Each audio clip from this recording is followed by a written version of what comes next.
Hi, good morning. It's another nice sunny Saturday at Wythall. Every time we do this it seems to be nice and sunny. A bit chilly today though.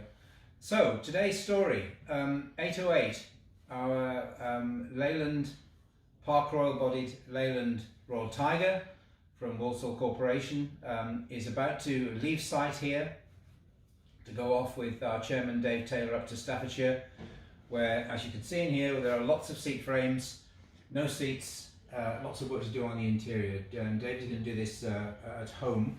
He's got the facilities at home to be able to do this and bring this vehicle back to the roadworthy condition so we can offer you rides on it in the summer. Just a bit of background on these vehicles, another Ashley Cox special.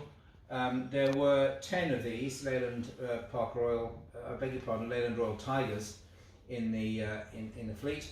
5 Park Royal bodied and 5 Leyland bodied. And 2 of them were converted to dual purpose operation later in their lives. This is one of them, 808 and 810 together. At the end of its service it went off to Chase Terrace School, where it was used as school transport, and eventually sold to the Ribble Preservation Group. Up at Carnforth I think the vehicle was based for a while, from where we effectively took it on in 1983.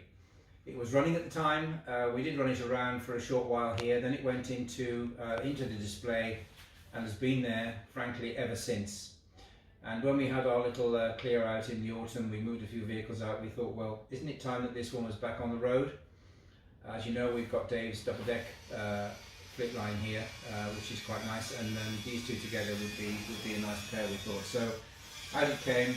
We've had it on the pit. It's been mechanically sorted by our chief engineer Jeremy and the team here together, and have put it into nice roadworthy condition. And Dave is now about to take it off up through Birmingham, up to Staffordshire, and basically finish it off for us to use in the summer. So another development here at Wythall. There'll be more coming soon.